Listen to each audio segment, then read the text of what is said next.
Good morning, good afternoon, good night, and good day.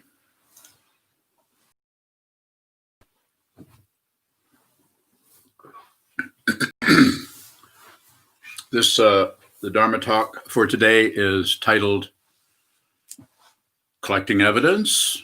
Collecting evidence.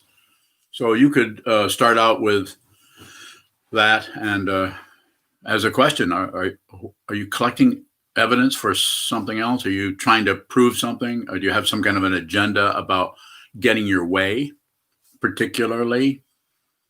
So there's several ways that this can be looked at, and we can start out with just the obvious way. If this happened, then that happened. So the simple thing is, when this occurs, that occurs. It's just basic, obvious. But we are in a realm called the human realm, called the realm of intense relative truth. And so the self-centered mind wants to know and wants to come to conclusions about things. And we're not here to disprove that or go against it, just saying that there's more that is going on there than just the various pieces of evidence, truckloads of evidence or shreds of evidence about this, about that, about this, figuring out, calculating, can I get this? Can I get that? Well, you wouldn't be here listening to this kind of a talk if the evidence you've been collecting had come up with some kind of conclusions that made you happy. And this is because all evidence is partial. You can't find the beginning of anything. You can't find the end of anything. The very nature of this situation is undiscoverable from the point of view of a relative logical mind. This doesn't mean you can't make what's called progress. Getting closer, we're collecting all the evidence. Eventually, we'll be able to convict. Now, the problem with convicting is it brings to a close the investigation. Any investigation in the mundane world, of course, is going to come to an end. We collect the evidence and we lock the person up, or we decide to invest in this particular company or that company because we've got enough evidence there to say this looks like a good investment. Not against that. And that works as long as we're working with the mundane situation of cause and effect in its simplicity. But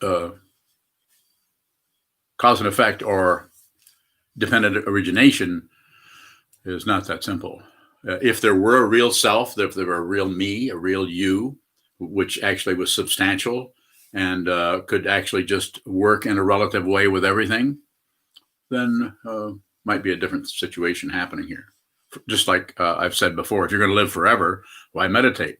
In about somewhere between 300 and 900 years, you might eventually stop struggling with everything. Might take a while. We're not given that much time. It's a short classroom.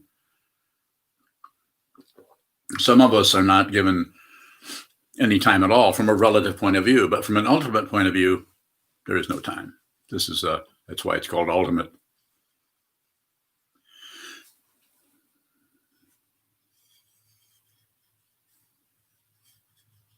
So as I've said many, many times, it's always about the awareness of what you're doing, not exactly what you're doing, not the objects or the concepts, the ideas, the conclusions, the exclusions that are arising in the consciousness.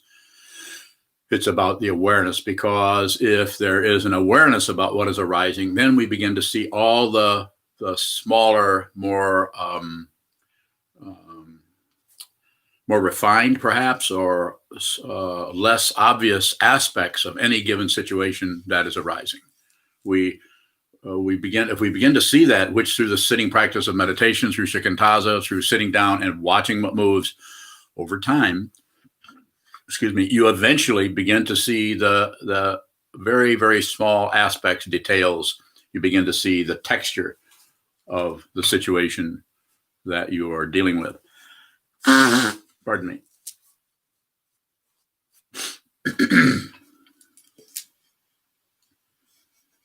So in the mundane world, this is great. We Someone commits a crime, use the obvious example.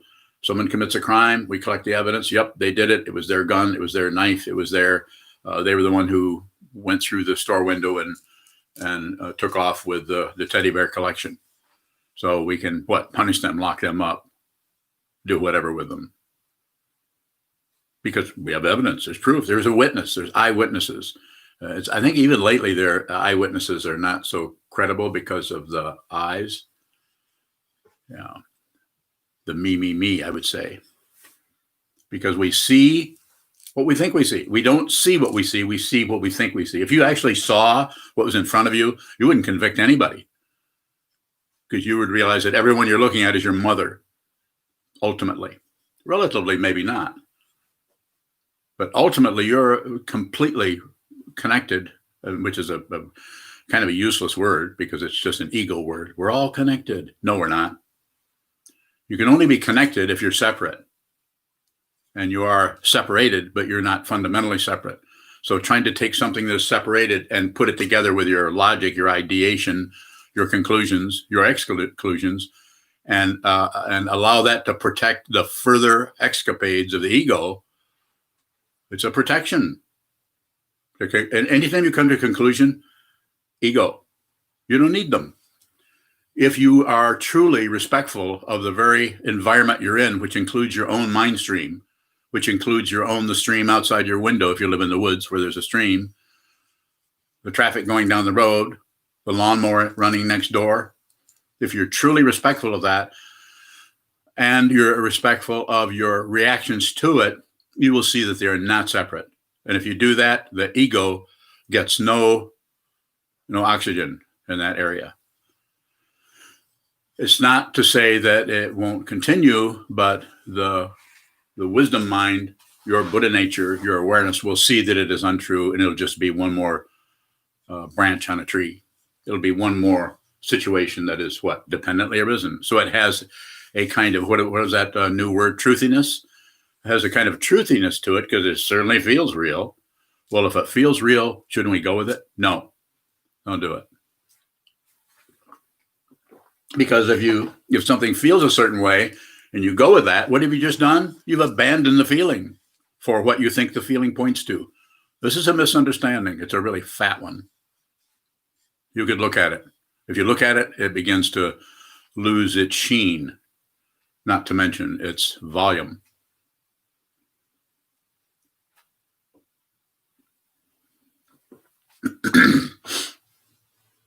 So it's not about not collecting evidence, even though I might say, where have I written this down here? Yeah, don't gather evidence. When I say that, you can't help it. I can't help it. We can't help it. But by saying that, it brings our mind to we have a situation where we're trying to find some kind of proof for something. Just observe that. Don't stop it. When I say don't gather it, I'm just saying, what I'm really saying is be aware of that. And I know by saying don't do that, your mind more than likely will come to seeing how are you fundamentally processing whatever is showing up in front of you by accepting it, rejecting it, or shutting down on it. Those three seem to be applicable in any life situation. So in the mundane realm, gathering evidence is our culture supports it. The legal system supports it. Our relationship with our family supports it. But isn't it interesting that there's so much division everywhere, politically, spiritually, and so on in the world, and yet everybody's collecting evidence. If the evidence worked, wouldn't we all be pretty much in agreement? Why would they even have an attorney? Why even have an attorney? I mean, how many attorneys do we have here besides Sanho? Sanho is studying to be an attorney. He's here somewhere. Is Andy Sick here by any chance? He's an attorney. And it's not that we shouldn't be doing that. Of course, we should be working with the relative world in the way that the relative world is set up and has been slowly accumulating evidence for being correct for a long time.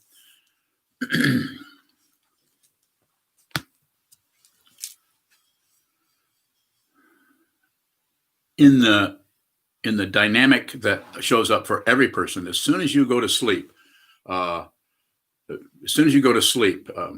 you start to gather evidence. As soon as you start to dream, there's a kind of evidence gathering, or believing in this, not believing in that, going with this, not going with that. And it's totally a dream. It's a dream. And so therefore, the whole idea of past and future doesn't even hold up there. Well, that happened back then. Well, there is no back then in a dream. There is no future in a dream. There's just a dream. It's just a dream. And as is said in the teachings, it says the dream you have at night is a sample dream, and the dream you're having right now is the real dream. That shows you what a dream is. Then you wake up and see that this is completely dreamlike. It is an illusion. Your true nature is not just a body-mind complex getting ready to have breakfast. If you think it is, you don't have to stop thinking it is, but be aware that you're concluding things about your identity and about your environment. Subjectivity, objectivity. This is what the sitting practice of meditation will take you into. It will take you into a personal discovery of what this is.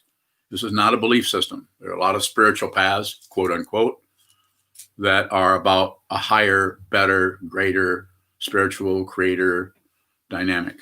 Buddhism, if it is taught the way that the Buddha presented it, does not do that. Not saying that there aren't forms of Buddhism that take that kind of a track up the mountainside.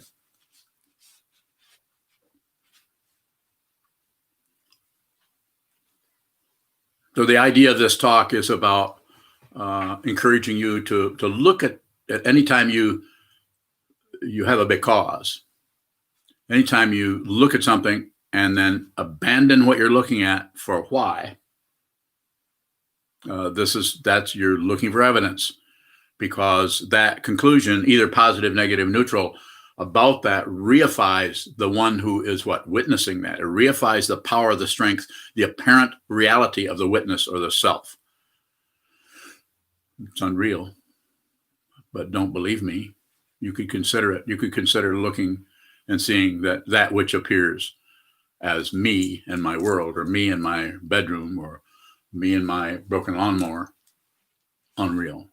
Relatively, it's substantial, and that should not be ignored. We're not talking about moving to a mountaintop, building a cabin, and looking at the wall for the next 30 years.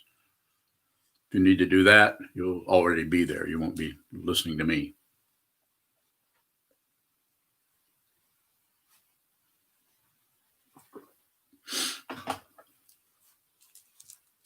So the idea here is to be aware that if you're on the track of something and you are endeavoring to get evidence to accomplish this or accomplish that, even evidence that your meditation practice is working, you won't be able to do that.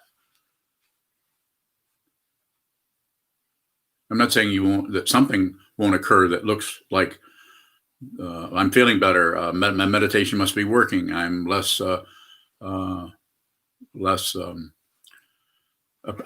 Mike, apparently your cat does not want you to watch this.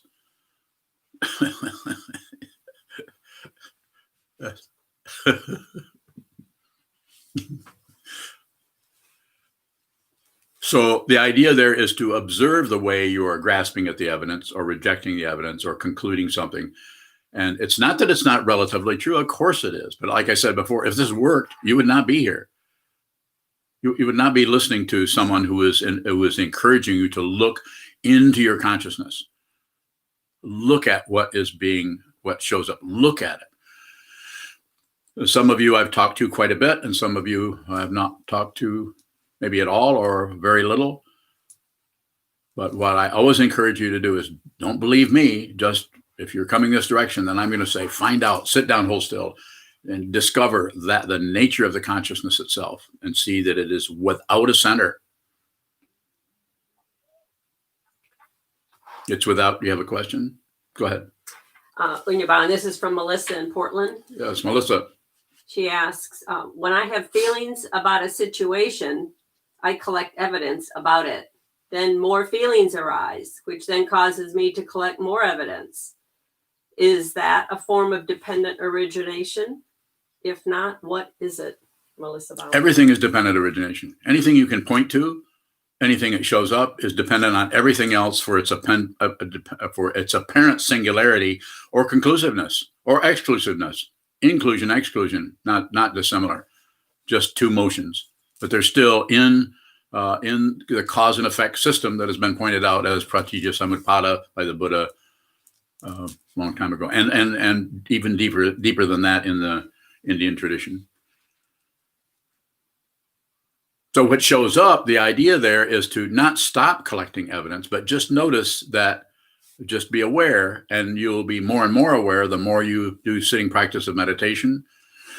That ability, you could call it an ability to just see what occurs as it appears, to see what appears and see as it appears, and see that as it appears, to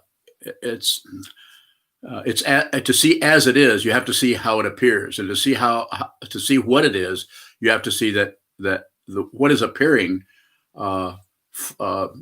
initially is your ideas about it.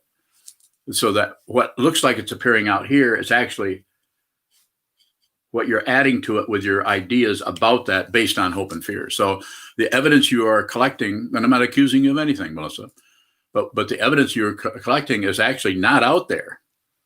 Even though the activity might be out there, what happens is it's partial evidence. We only collect part of the story. We collect that part of the story that supports what?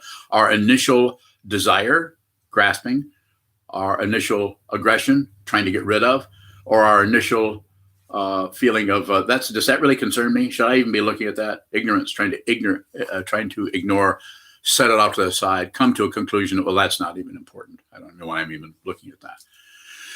I'm just characterizing several ways that can show up. So what I would say to you, Melissa, you're asking me something, so I'm going to tell you something. Just observe. Spend as much time in front of the wall as you can without being aggressive or forceful or macho about it. Just do that. If you can't sit there, get up. Pay attention to what's happening in the mind. Don't obey it. Don't fight with it. And stay with your original inspiration to do what? That depends on your particular practice. It may be just to be sane. Maybe you're just, not just you, but anybody. Maybe we're just tired of being confused. Tired of being crazy about stuff, about having intense feelings that we have no idea where they're coming from. So we try to attribute, well, this must be because, or this must be because. We speculate on it. Don't speculate. Sit down, hold still, look at the speculator. Is that real? Is that aspect of the consciousness that thinks me, and my stuff, my ideas, my beliefs, my opinions, what I think is right, what I think is wrong? Evidence for the meanness, evidence for the person who's getting somewhere. You're not getting anywhere. If you think you are, nothing lasts. Is there anything that lasts? Find out. Find out if there's something that is fundamentally the truth and fundamentally has a kind of reality that you are not separate from. Fundamentally, don't believe a word I say. Don't disbelieve it. Don't believe it. Don't throw it away unless you need to do that. I trust you so much that I respect whatever you do. If I never see you again, I may miss you, but I won't be concerned about you. Why? Find out. Train your mind. Find out what this is so there's no doubts. If you have doubts, you might want to continue to listen.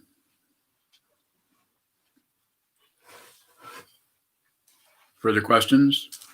If you have them. When you're bowing, William Murray asks, how is consciousness without a center? Free. It's no longer the relative word is freedom, but the consciousness without a center, even the word freedom doesn't apply because there isn't anything else. There's nothing to be free from. There's nothing to be free to do. You're just free. Whatever this is, whatever is arising and receiving through the six sense fields, including the mind, is free. So as long as there's an incarnation, then that will just manifest and it will function in terms with respect to dependent origination. We need to really respect the confusion in order to see what it is. If you're trying to fix the confusion, it's like It's like operating on the wrong person. It's like cutting somebody open just because you have a knife, you're a scalpel, and you have a credential as a surgeon. I'm not mocking that at all. I'm just saying that don't operate too quickly. Look at it. Look at what this is. Don't conclude. And if you do conclude, just be aware that if you're just aware that you're concluding, the concluding mind, the self-centered mind, the greedy mind, the mind that is full of itself, full of pride. If you're full of pride, you won't know it. Other people around you might see it. And your friends will probably not tell you about it because they don't know how to do that without hurting your feelings. And they don't want to hurt your feelings. I think I gave a talk on friendship once, pointing out the different kinds of friendship. Yes. Rusheen has a question. Rusheen. What does it mean to be genuinely respectful? So there's two things I can say about that. One is don't conclude. And the other one is observe that you conclude. Don't conclude. If you come to a conclusion about this is what happens when you conclude anything, you stop looking. It's called ignorance. You stop looking at it. And the ego mind loves that because it gets to hide out in the closet. It might be a closet that's on the public stage. That's another kind of closet. That's for another talk. So respectful is don't conclude about anything. And if you do conclude, then just watch the conclusion. If you observe the awareness, the power of prajna, the power of the awareness that is being, I wouldn't say developed, but is being uncovered as you look at the wall, is getting stronger and stronger and stronger. And you might be feeling more and more threatened and think, I'm not going to do this meditation anymore. I need to find a meditation that makes me feel good. Well, I can recommend a few people. I'm not going to. All you have to do is go on YouTube. There's all kinds of people that will promise you stuff about training your mind. And they usually want your money. If they charge you a fee, I'm not saying you can't charge somebody a fee for some aspects of the teaching. Of course you can. But if it looks like they're really trying to get money out of you to keep their staff paid or whatever, it should be suspect. It's not that isn't appropriate. It could be appropriate. Here again, you could say, well, Sokuzan, aren't you coming to a conclusion there? Yup, I get to. And you do too. You do too. You can come to all the conclusions you want. I'm not trying to stop you from doing it. I'm trying to say, be aware that you abandon your Buddha nature for something else constantly because you think there is something else. And there, my friends, my dear friends, there isn't anything else. If you don't see that, you not only will you continue to suffer, but you will, without intentionally doing it, you'll torture other people. Further questions? Junju bowing. Yes. You talk about how you teach and you function out of what you see. How is that different from functioning out of how the evidence looks? Because the evidence shows up here and shows up there, but you, when I say you, not just you, but anyone who's not clear about this, will look at the evidence and will cover it up by concluding that it means something else. And if you don't conclude, then the evidence may show up in such a way that you may find yourself wandering away from it because of how it looks, or what it is, or how you see it, or how it appears, or as it is. You may wander away, but it's not a decision. You see that it's a forest fire. Get out of there. Or become a firefighter. That would be dependently arisen, and you would not have a choice. It's called choicelessness. The amazing thing is if you see someone operating out of choicelessness, they might look just like everyone else, except they don't have any personal agenda anymore other than to be with all things. If they're a living being and they understand what this world is, they will totally be at the service of that world, of this world. They will see it. They will see it. And it will be choiceless but to help others, parent others who are stuck in their self-centeredness, their narcissism, their bullshit mind. They believe they're bullshit. There are people out there who will tell you about that and tell you methods and devices and ways for getting rid of that or being a better person, being more spiritual, being more at peace, being more relaxed. If you're listening to me, you're probably need to listen to somebody else. I'm not going to give you that. Junshi bowing. If we see that we're trying to prove something to somebody or manipulate them to think the way that we do, how can we start to respect them? So the way I've talked about in the past is just listen, ask them questions, not interrogation, but how are you feeling? How are things going for you? And then say, I'm fine. And then you don't have to plunge into their particular apparent neurosis that you're probably able to see very clearly because you've been pushing yours away for years.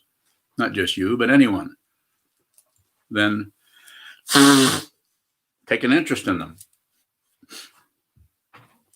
If you take an interest in somebody, one of the things you'll notice is that you don't like doing it. If you take an interest and start putting someone else first, it won't feel particularly nutritious to your ego. It may be more like fasting for the ego. Because we really want to think about us and me and what I'm thinking about, and we want to worry or we want to fret about ourselves. Nothing, who you are is not threatened at all. It's not threatened. Who you think you are is in big danger. Death comes without warning. This body will be a corpse. At that time, the Dharma, not only at that time, but right now, the Dharma or the truth, outside of the Buddha Dharma, just the fundamental truth, as Meister Eckhart said in the 13th century, as we know, and I've repeated this many times. This is one of the reasons they probably, the church probably murdered him, is because he said, if God went this way and truth went that way, I could let God go and follow the truth. Pretty profound for the 13th century, let alone for a Catholic monk.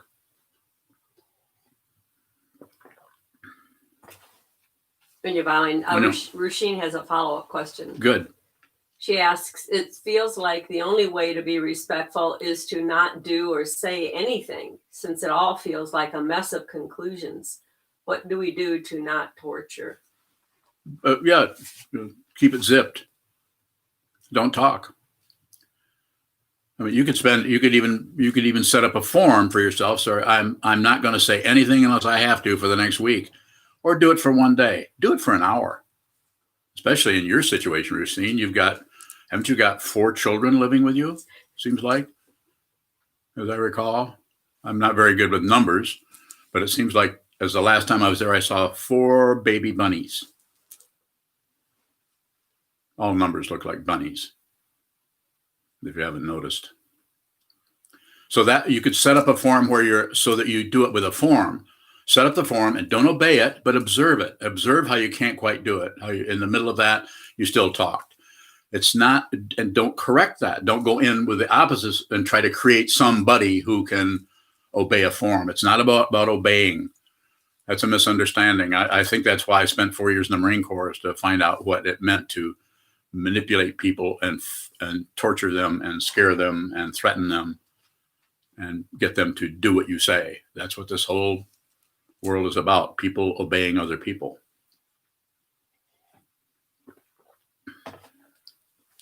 So you could set up a forum and see the way you can't quite do that. That may be the first lesson, to use the capital word with the capital S's in the middle. That may be the first one where you see, I can't quite keep my trap shut. I need to comment on everything and everybody and so on.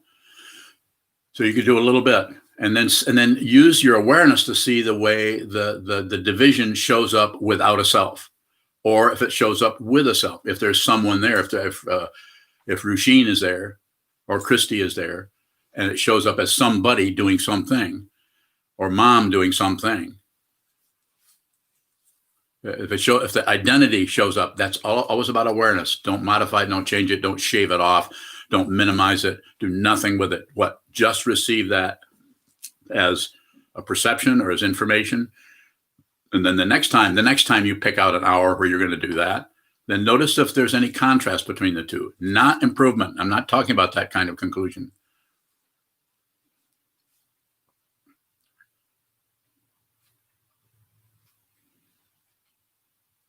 Joe bowing. Yes. Frequently, you'll bring up talk titles that are like "Don't do this," "Don't conclude," "Don't add," and you'll say that it's not about not doing that. It's about seeing how we can't help but do it. If we're seeing that we're collecting the evidence and we're endeavoring not to, is there an active intention to not do that? That if you see that, if you're inspired at all by, I mean, you wouldn't be here. I mean, you'd find some reason to do something else. You wouldn't be at this talk. It's dependently arisen. So I say I'm going to talk about this. There's a couple dozen people or whatever here that want to know what I have to say about this. Why is that? What's that about? Or what is that? Might be a better W question. The what question always seems to be more direct and penetrating than the why question, which abandons what is being questioned for some kind of alternate universe. So I would say the way your question is arising, I would say it's going to happen maybe a little bit of each of those. There'll be some kind of understanding where you're cutting back on that. You may notice that you're just spontaneously not going into something quite as quickly as you did somebody's comment or somebody's activity or some situation that's arising. You could even call it respect, but it's not. Respect isn't something you generate as giving someone respect. If you give something your attention, respect goes with that. If you give it your attention, because then you see what it is, and you see that you should not be interfering with what's happening in your digestive tract or in your iris contracting and opening with the amount of light that's coming in. That is none of your business. What is your business? Find out. Sit down and see if there's anything that's your business. Find out who you are. Don't look away from that, please. Don't. Find out who you are. It's not about believing in Sokuzan or believing in Buddhism or believing in anything. Don't believe in anything. Don't disbelieve it. Don't take the opposite track. Go ahead, Chisho.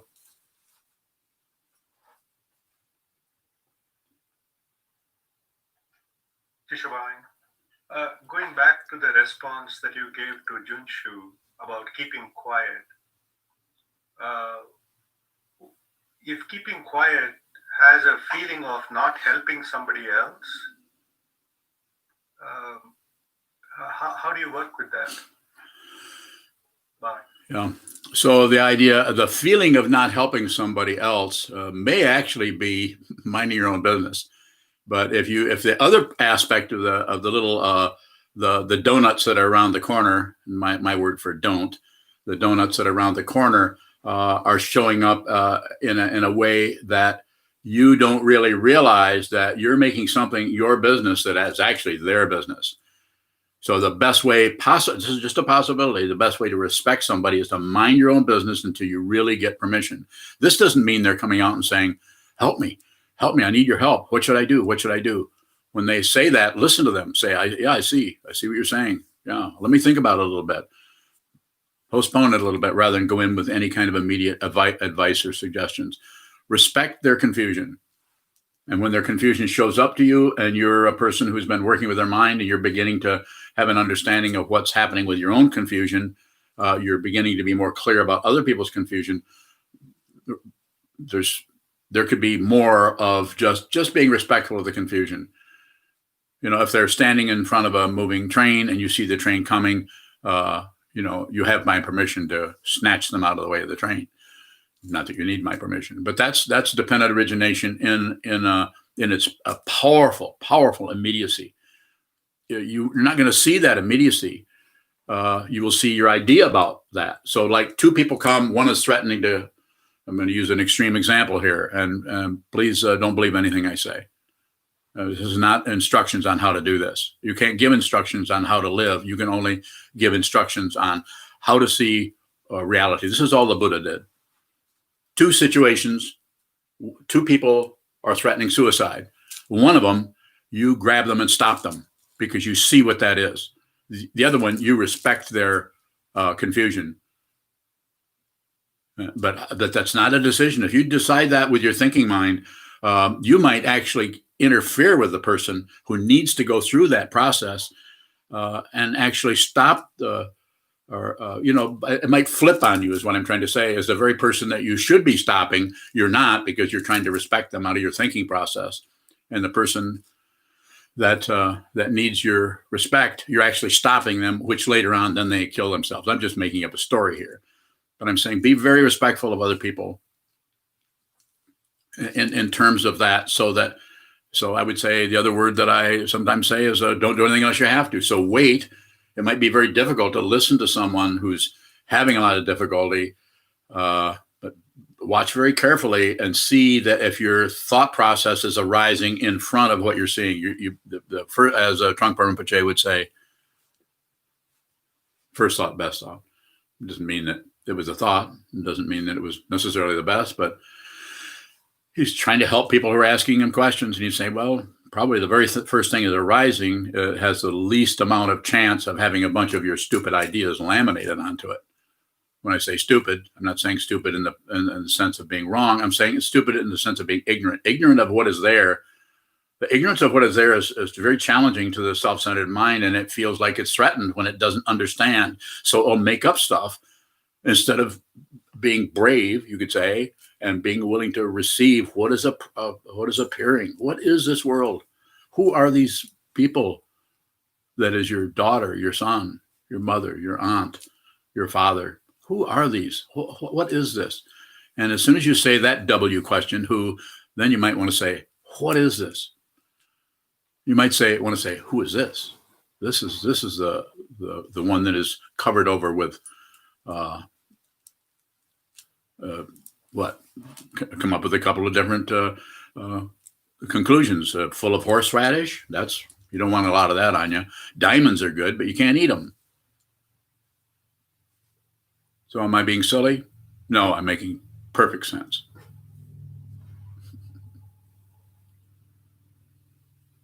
So if you're clear about if you're clear about this, about who you are, then you more than likely, because we're not separate fundamentally, you'll be clear about others, and you'll respect what some people might be trying to change someone, but you're respectful of them.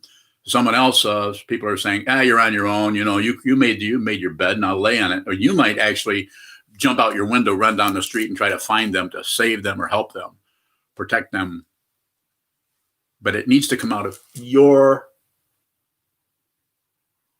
Buddha nature. Find out who you are. If you find out who you are, you'll make no more decisions about anything. And you also won't feel like you are somebody. The people might think you're somebody, but you're not. You have no longer some kind of identity dynamic that causes you to win or lose or be popular or be in disrepute.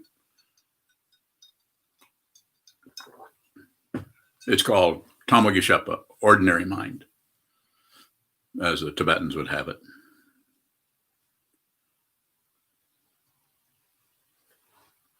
Yes. Another question, or one from Wendy.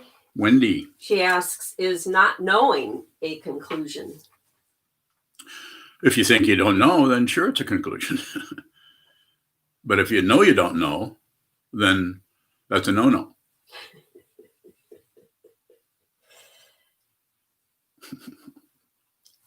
I could see you're smiling, so I think that might have been at least entertaining and nothing else. But it's you know it. It's not if you know something, you don't conclude. If you conclude something, I'm not saying you can't. You can, if you smell smoke coming, you can conclude. You might conclude right away. Oh, the water's boiling over. The whatever, something is burning in the kitchen. There might be a conclusion that will cause you to get up and run in there. And you might find that something else is happening. It's actually the neighbor's house is burning, and that's what you're smelling. So there's not that we can't conclude. And when I say don't conclude, again, like I said earlier, it's trying to get you or me or any of us to look at the way the mind concludes things and how that is, from the point of view of the spiritual path, that is spiritual materialism. Ultimate nature is not a conclusion. Questions are good. I don't know what else to say. I mean, if you don't ask questions, I may continue for a while. I may not. Yes, You're bowing. Melissa has another question. Melissa. Not saying or doing anything seems counter to the practice of setting boundaries. Can I set a boundary without saying anything? Yeah. Bowing.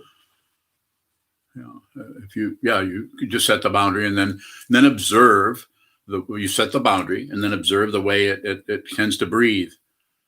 Yeah, no prisoner for anything. Don't take prisoners. Don't close down on anything. Discipline is about observing forms. It is not about following them or being some kind of a puppet. I have a few students, and some students are extremely, from the relative point of view, are very disciplined. If there's a form, they're all about that. But sometimes going into that form is about escaping the chaotic world around them, around us. So sometimes it's an escape into the form. That's not incorrect. It's just about observing. Someone else doesn't like the form because when they're in that form, that tight form, that 4-hour meditation block, they see too clearly how knotted up or how fundamentally unraveling their mind becomes. This is awareness. Please, when you do block setting, if you do it, and I highly recommend it, sit down, hold still, watch what moves. Anything that moves is fair game, to use the hunting image. Anything that moves is fair game. That means that if your body gets up off the cushion and goes out on the porch to smoke a cigarette, I don't smoke cigarettes, to take a tea break, that's movement. That's not something you're doing something wrong. Watch the movement. Your intention is to see clearly. You're not going to hear this from other teachers. They're going to probably tell you to hold still and make yourself sit there no matter what, no matter how much your knees hurt. This comes from decades of doing this. It took me, I'm very slow at learning anything. I can hardly even think. I'm not very smart. And that's not just a false, what's that called? Modesty? Yeah.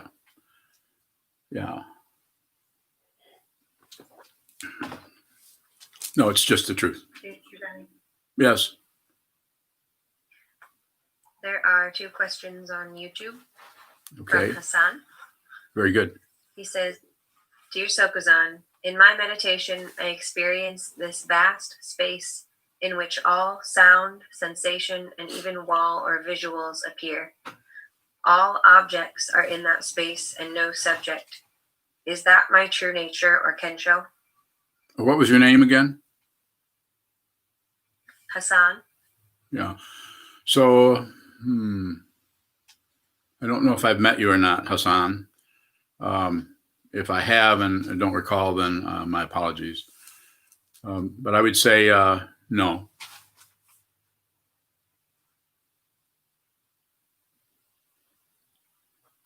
Further questions are fine if you have them. Junshibang. Hassan has another question. Good.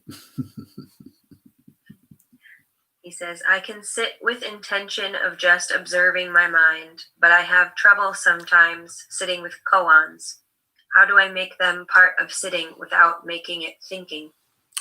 Okay, so if you're sitting with koans, I would have to ask you a question. First of all, do you have a koan teacher, instructor? Do you have a Zen master? Or do you have a teaching person or a guru or whatever? Do you have some kind of person, mentor, helping you with this? If you don't, and you're working on koans yourself, then you might as well be doing something else. You might as well be doing crossword puzzles, which are kind of like koans. I don't teach koans. If you come to me and you want a koan, I'm your koan.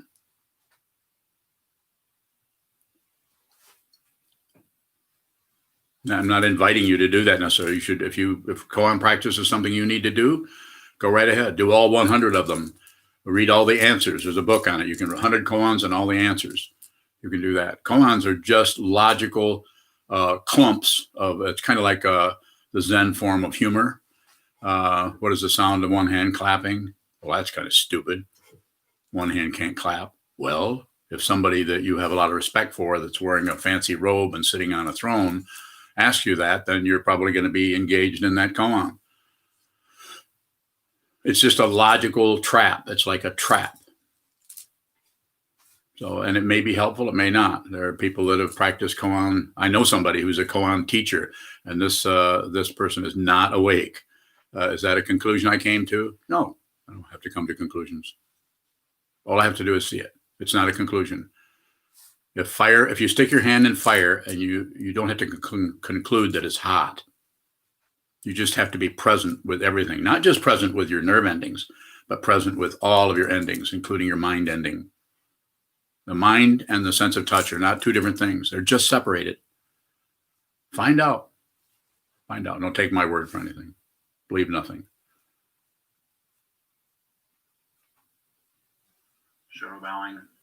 If you don't come to a conclusion, do you still see conclusions? Yes. Just like the conclusion you came to before you asked me the question.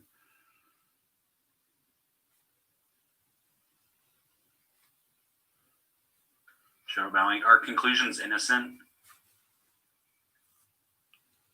Innocent of what? Shadow bowing. Obscuring what's in front of us. Yes. It's called Tibetan origination. But that's a frightening insight for ego, because it means that it's just a conclusion.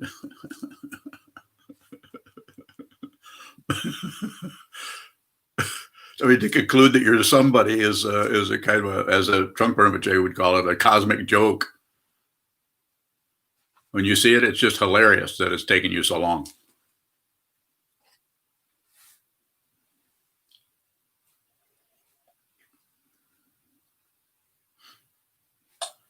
Choose, I'm bowing. Warren asks, how does sitting down and observing the mind lead to one finding out who they are when they're receiving and not particularly looking for anything? Bowing. It won't if you don't have the from the way I see it. I'm not saying it's impossible, but it's less likely without the Buddha, the Dharma, the Sangha, the three jewels. That's why this is such a powerful teaching, because that particular structure, algorithm, or whatever you want to call it, is you need all three of those.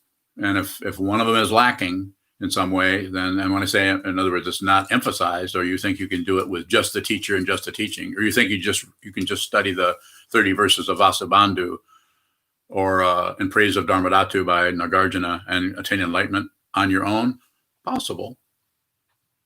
It's possible just to go to the mountaintop, as long as you're in China, and sit up there the rest of your life and just look at the wall. It's possible to do that. There are people doing that, but it's unlikely without that kind of a structure or form. Further question on that, if you have it.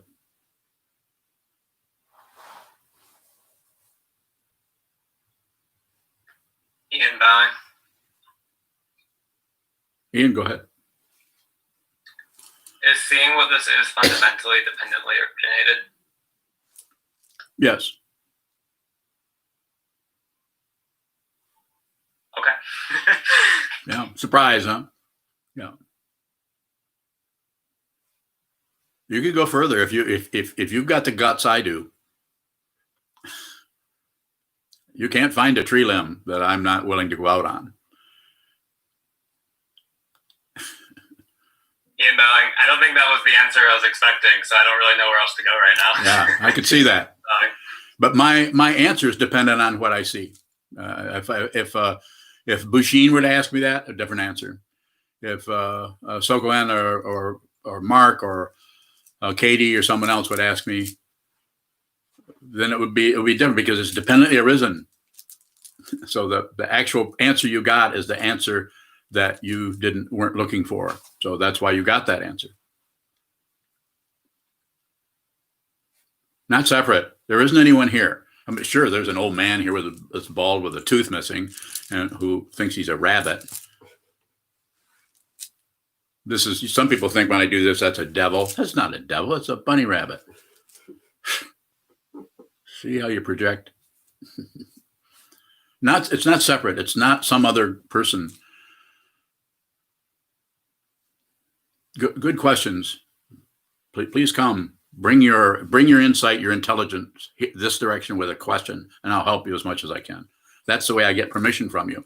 I can see it, but I can't respond unless you ask me, unless you put yourself on the spot, especially in front of the Sangha. Thank you, Bowing. A few more questions from Hassan. Go ahead, Hassan. He says, I've been doing Zazen by myself for 5 years now, on and off. I go to a retreat to do Zazen in my local temple. To make real progress, do I have to commit to the monastic life and give up my job and personal duties to my dependents? Not at all. No, connect with the Buddha, a teacher. I'm not here to promote myself. Connect with a teacher. If you have a teacher where you're at, then connect with that teacher. Put that teacher on the spot. If it's a true teacher, they'll be able to work with you. If not, you'll know it. It'll be choiceless. You just won't be there. But no, you don't have to receive vows or precepts. Or the only thing I say that people want to say have to do, and they don't have to do anything. But you're asking me, so I would say train your mind. You've been doing meditation for 5 years, not very long. And it would depend on how much you've been doing each day. If it's not very long, it takes a long time. Some people, it's been said that in the Zen tradition, it takes about 20 years. That wasn't my case. It's more like twice that long. I'm not sure that anything's even occurred anyway.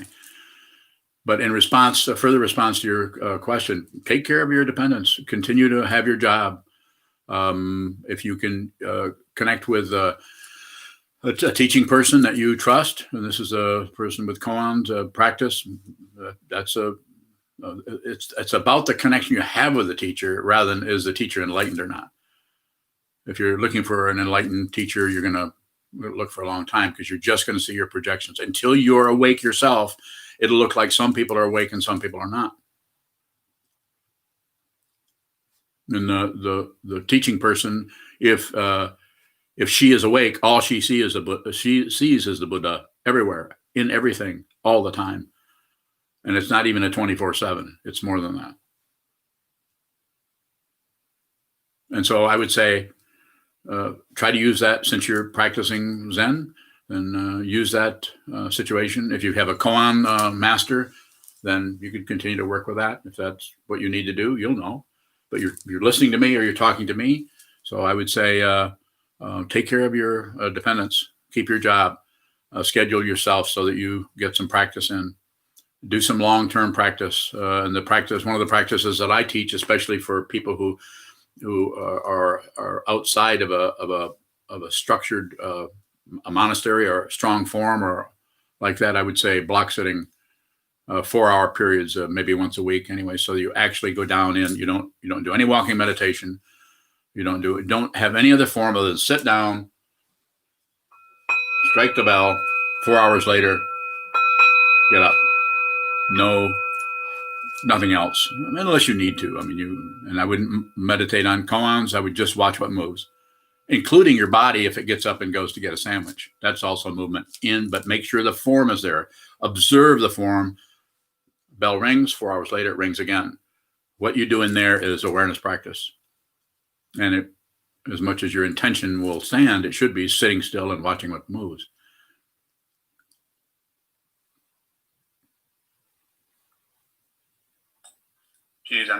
Warren asks, if one is actively participating, how can one establish which aspect of Buddha, Dharma, Sangha is lacking for them? Bowing.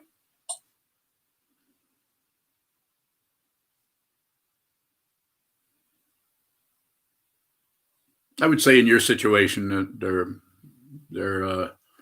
we've just met, so I'm not really sure how to respond to you so much personally. So I would say you're doing okay.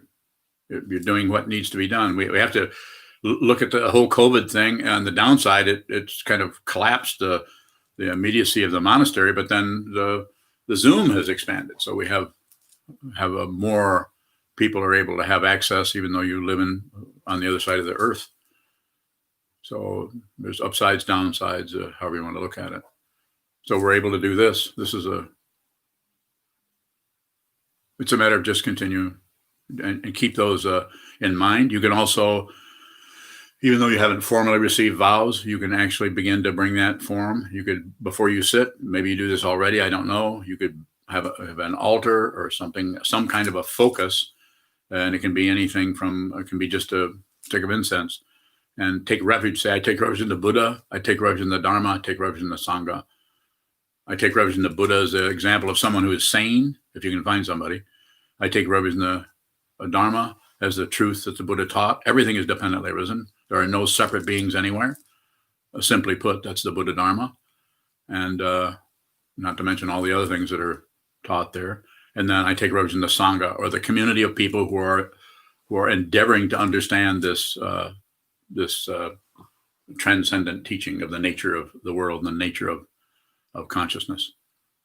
If you're doing that, you can do that as a form. That would be up to you. Some people do it some people are in the monastery and are fully ordained monks and are practicing this these forms as much as they can.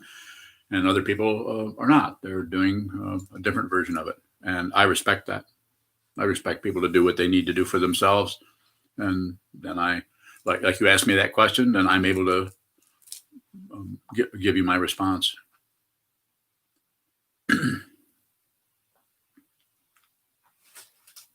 Any further questions? Anna Maria Bowing. Yes, Anna Maria. You mentioned earlier that people come to this path,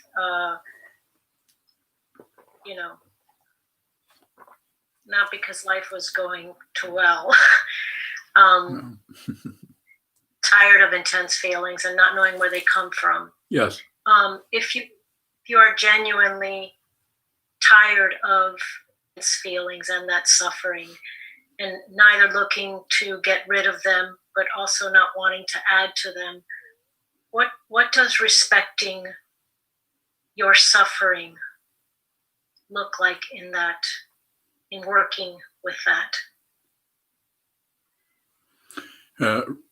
Receive it as clearly as you can. Receive it, not like, oh, I got this coming. I'm not saying that, but just receive it. Anything that shows up in your mind stream or in your life stream, whether it's another human being or a job or the lack of a job or more food, less food, or good health, bad health, whatever may happen there, whatever happens up in the mind stream are not as separated as they appear. Whatever happens in the mind stream is exactly what you need to see. Why do I say that? Because it's dependently risen. It's not happening to a self. We add the self. I'm feeling this way. Oh my God, here I go again. As soon as you say, here I go again, or why is this happening? Any kind of inquiry that abandons the awareness that receives it, which is a mind stream, and opts for some kind of a thinking process called form, feeling, perception, concept, consciousness in some kind of a structure. It's like, as Nagarjuna has said in the first century, it's the cage of your afflictions. The passion, aggression, ignorance have got this thing all knotted up. And what do we do with that? Just observe. That may be showing up as intense negative feelings that are coming from are basically sourceless. We're not saying there isn't evidence somewhere. Someone who's a Jungian analyst, it'll find the source because they have a particular model of how the mind works. Someone who's a psychoanalyst or someone who's a therapist. And again, I'm not saying it's wrong. I'm saying some people can only approach their difficulty, their pain, their suffering through some kind of a mundane structure or approach. So some people are ready to do that. Some people, if you're looking at me, you're probably ready to do this with your consciousness, but with your awareness, along with the teachings, which are very structural, of the Four Noble Truths, the Eightfold Path, the 12 links, and the chain of existence, and so on. So the ego has something to fiddle around with that is relatively true about the ultimate, without interfering with the person's mind stream in such a way that it causes them to fall into the rut of belief or the rut of disbelief, or the other rut on the other side of the path called ignorance, which is more like a deep hole. So just receive, just the intense feelings insofar as you can. Just feel the texture of those feelings. If you're feeling the texture of the feelings, you are not locking out the sky. If you're not feeling a texture, you're just wrestling with clouds and you're ignoring the incredibly vast open spaciousness of the sky. So feel the texture, because you can't have texture without space around the nap and the carpeting. Bowing. When the impact of what is happening it's a very visceral and physical impact. Yeah. How is that related to? Is that related to identity? Yeah. How do you work with that? Sometimes when the impact is so visceral and so physical, almost crippling, it legitimizes something, and then that's difficult for me to work with, because then I'm dealing with legitimizing something, which feels suspicious. But so how is that? How do I work with that? My friend, continue, Anna Maria, continue to look at the what is doing the legitimizing. What is taking that evidence and concluding something about it? And this is legit. This is real. It's going to feel real, just like the example I often use. If you're watching a really great play or a movie or something, especially like a horror movie, you know it's unreal. Or a romance movie or something, you know it's unreal, but yet it tweaks or triggers the emotions that we have. Very similar to what's happening in your dynamic, the actual karma that is arising in your mind stream or in your life stream, outside, inside, are not that dissimilar. So do nothing with it other than just receive it. So if you can just, I don't know if I've taught you this. This is something that I don't know where it came from. I didn't invent it, but I think it's a good process for someone to bring, to encourage the attitude to actually be with all things, to actually encourage the vow of the bodhisattva to don't abandon anyone or anything, and start with yourself. And the way is to have gratitude. And it feels artificial, but just do it anyway. Sitting meditation feels artificial. Remember when you first started that? This is dumb. I'm going to sit here and do nothing but look at a wall. Who thought this damn thing up? Yeah, I resented you for like 2 months. Yeah. Well, some people are still resenting me. In fact, I heard from, who did I hear? Was it Teresa told me, it was Teresa that told me that Susan Piper, when she was kind of checking me out through Susan, said, and Susan said, well, some people really love Sokuzan and some people really hate Sokuzan. And then Susan said, I love Sokuzan. So then apparently that was enough for Teresa to keep coming in this direction. So I would say when that critter arises, the one that I was about to say is, thank you very much. I have no complaints whatsoever. In the midst of your intense complaint, just go at it. Use the conceptual mind to go at the structure that keeps insisting on you're wrong, you're to blame, you're a bad person, you need to repent, or all the other common things that happens with people. Just go in and be grateful. Be grateful. I mean, you're a human being. We don't know how we got here. We have this human life, this incredible experience to experience, and to see what this is for ourselves, and to transcend this world while we're still stuck in it. You can actually transcend it. Can it be done? Find out. Bowing. Yes. Can a way of working with the physical impact and the physical aspect be appreciating that I actually have a physical reaction at all? Of course. Include. Don't exclude, include, but then don't particularly overdo that.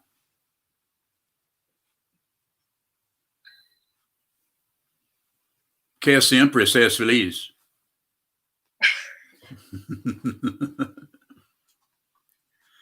You thought I forgot that? Yes.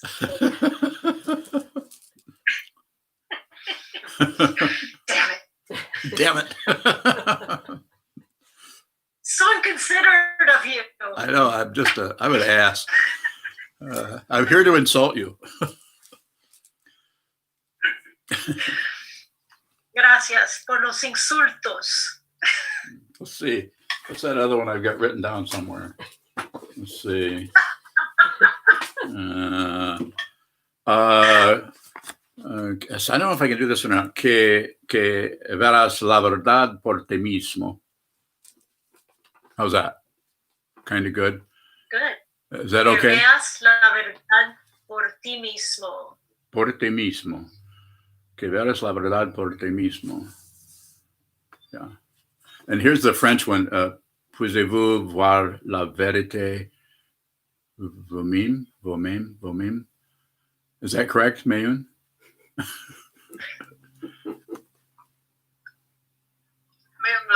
I'm not sure. Oh, okay. If you're not sure, then I'm pretty much screwed. Okay, I won't say it again. Then. Very good. We can close. Okay. Thank you so much for your kindness. Dedicate to that.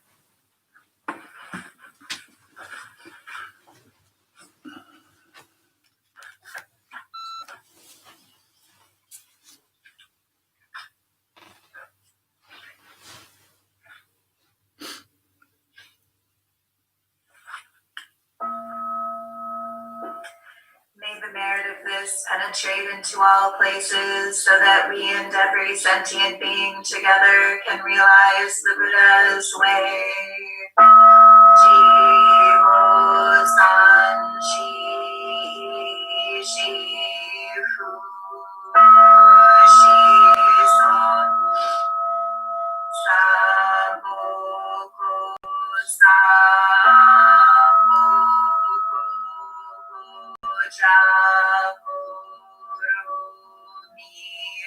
the 10 directions, the 3 worlds, all Buddhas, all venerable ones, Bodhisattvas, Mahasattvas, the great Prajna, Paramita.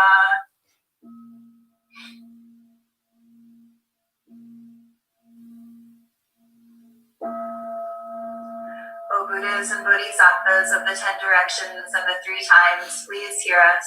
Please come down out of the light and protect Sokukoji Buddhist Temple Monastery, our Sangha, families, friends, and visitors. Heal everyone who is unhappy, sick, or suffering, and fill them with light.